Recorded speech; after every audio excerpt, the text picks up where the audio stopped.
Jadi mudah-mudahan Allah jaga hati kita, baik ketika kita diuji, bahkan ketika kita diberi nikmat, supaya dalam dua keadaan ini kita tetap menjadi mukmin yang ajaban, yang ideal, yang baik, yang insya Allah Allah suka sama kita. Kalau diuji sabara fakana khairallah, kalau diberi nikmat syakara fakana khairallah. Kalau dia diuji dia bersabar dan itu kebaikan untuk dia. Ternyata diuji ujung-ujungnya baik. Lewat apa ujian menjadi kebaikan? Lewat sabar. Bukankah Allah bilang wabasyiris sabirin? Sampaikan berita gembira kepada orang yang sabar. Ada banyak kebaikan yang Allah sediakan untuk orang yang sabar kalau dia sabar. Dan kalau diberi nikmat syakara. Kalau diberi nikmat dia bersyukur. Fakana khairallah. Kenapa nikmat kok menjadi kebaikan? Maksudnya dengan dia bersyukur Allah tambahkan kebaikan itu. La in syakartum la azidannakum. Jadi orang beriman itu kayaknya hidupnya tuh harusnya sih nggak ada bete-nya. Hidupnya tuh nggak ada istilah, aduh hari ini gue kayak rugi banget nih.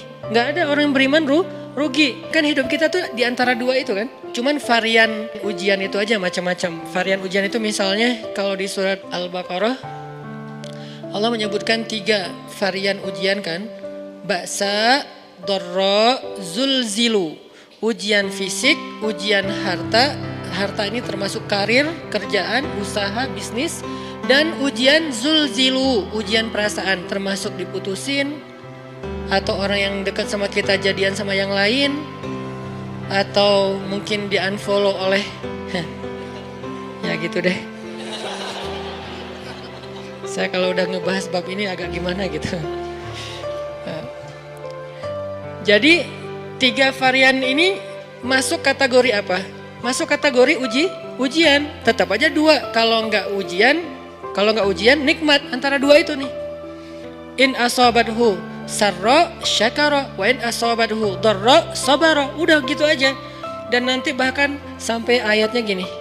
Alladzina yunfiquna fis sarra'i wad dharra. Orang yang tetap beramal soleh lewat hartanya dalam keadaan dia berkelebihan atau dalam keadaan dia kekurangan. Itu mukmin, keren banget gitu. Dia tuh nggak pernah kehilangan kesempatan berbuat baik. Baik beramal soleh ketika dia dalam keadaan dikasih nikmat maupun beramal soleh ketika dia dikasih ujian tetap aja beramal soleh. Contoh yang ayat tadi.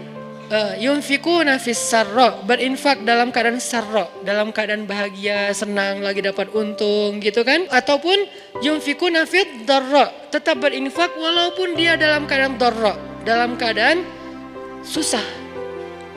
Dalam keadaan dor itu kan bahaya. Nih kalau saya infak nih bahaya nih buat saya nih. Kalau saya kasih nih saya kayak nggak ada tabungan buat mahar nih. Kalau saya kasih ke dia terus saya gimana? Gitu kan? Ini dor banget nih, bahaya banget nih. Tapi dia tetap berinfak. Siapa yang mencontohkan hal seperti itu? Selain pastinya Rasulullah udah gak diragukan lagi. Yang jadi kayak simbol berinfak walaupun dia butuh. Orang-orang Ansor. Yu'thiruna ala anfusihim walau kana bihim khasasah. Mereka mendahulukan orang muhajirin atas dirinya sendiri. Walaupun sebetulnya dia juga butuh kepada kebaikan itu.